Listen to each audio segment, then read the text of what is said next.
Good morning. Welcome to the class of history of class 10. This is chapter 2 and part 3 video. You can open page number 89. The name of the chapter is Growth of Nationalism and Foundation of Indian National Congress. We are discussing factors promoting the growth of nationalism. In the last video we were discussing the decline of Indian industries and handicraft. We have discussed some of the points of this very topic, that decline of Indian industries and handicraft. We will continue further from where we left in the last video. After the Queen's Proclamation of 1858, what is Queen's Proclamation?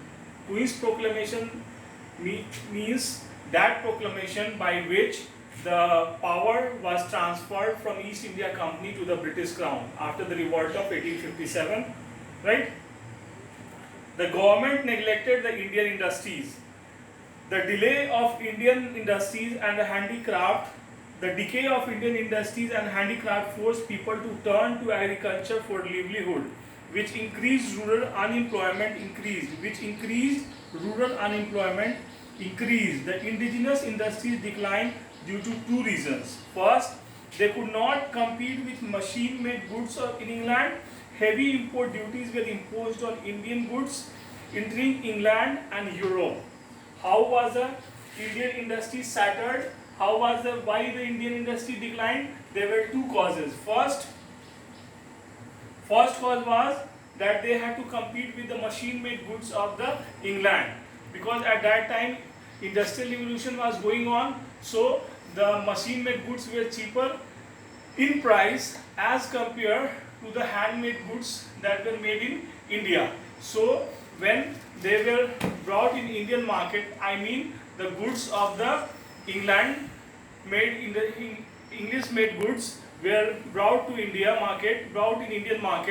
When they were giving competition to Indian goods, they were easily sold in comparison to Indian made goods. So in this way the Indian industry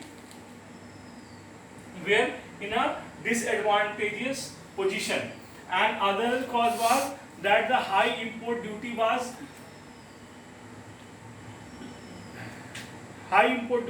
loaded on the Indian goods that was exported to Britain. This caused the price rise in the exported goods that were sold in the British market. So the price of that Indian goods increased in comparison to British made goods. So this also lost the sale of Indian goods. As a result, the Indian industry suffered a lot.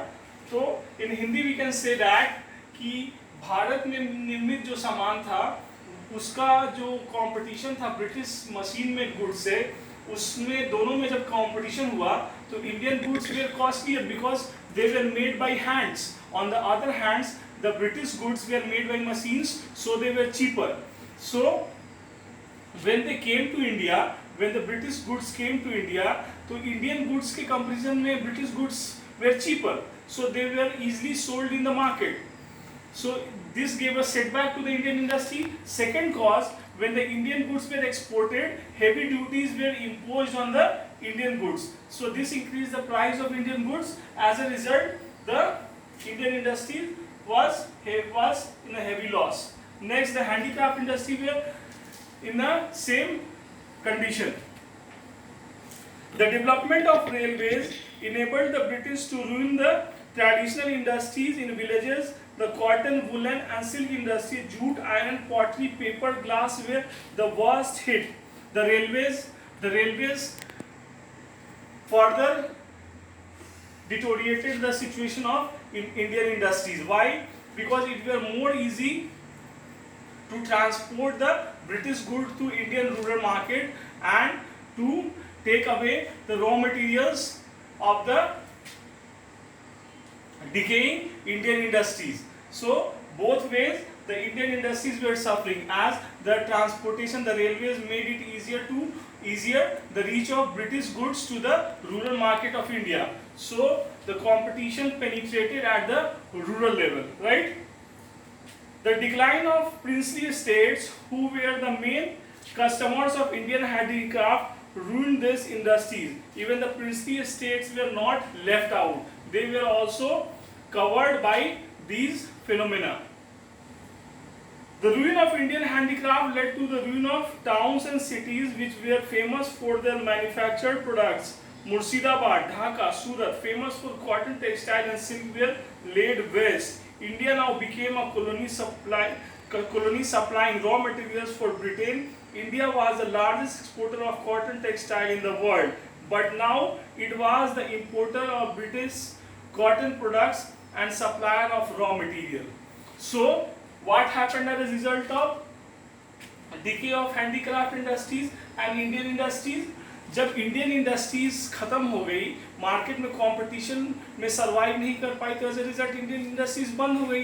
तो जो Indian industries raw material consume कर रही थी, Indian raw materials को Indian industry consume कर रही थी, वो रॉ मटेरियल्स तो अब अनयूज रह गया.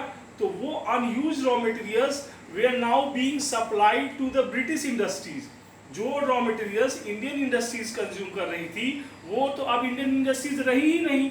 तो वो रॉ मटेरियल्स अब ब्रिटेन वाले अपने यूज में ले जाने लगे.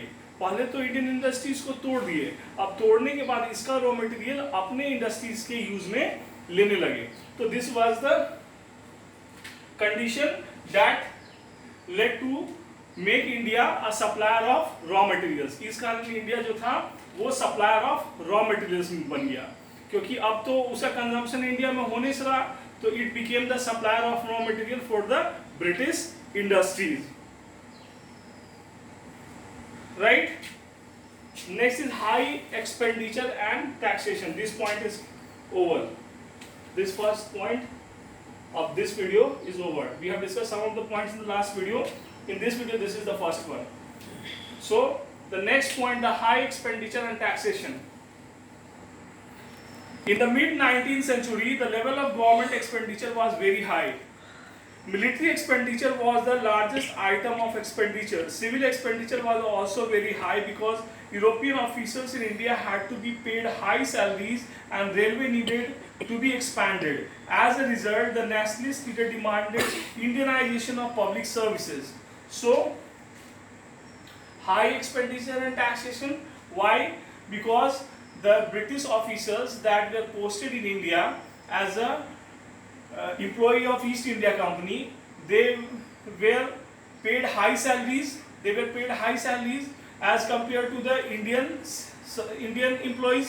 So the Indian leaders demanded that the Indians should be more recruited in the public services so as to lower the expenditure, because the expenditure of the government was high.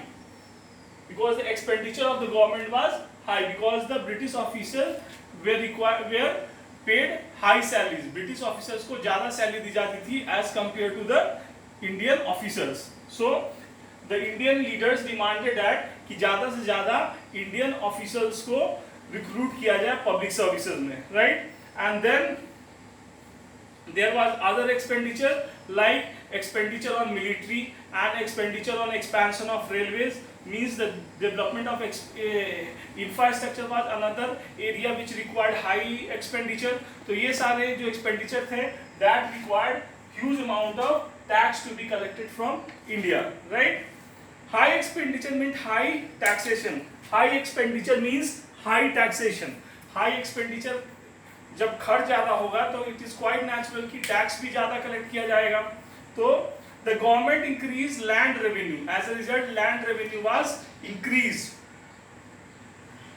Salt tax, custom and excise revenues, and income tax. The nationalist leader demanded that the life-saving items like salt should not be taxed and the military expenditure should be reduced.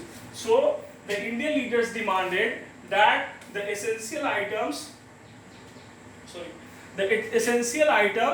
like salt should be exempted from tax and the military expenditure of the East India Company should be reduced so that the expenditure may be reduced. As a whole, the expenditure may be reduced. This way, the second point of this video is also clear. These 2 points are related to the factors promoting the growth of nationalism. These 2 points, the decline of Indian industries and handicrafts, compelled the people to develop a sense of nationalism, and the high expenditure and taxation also made the people realize the importance of nationalism. Now the last point of this very video is the drain of wealth.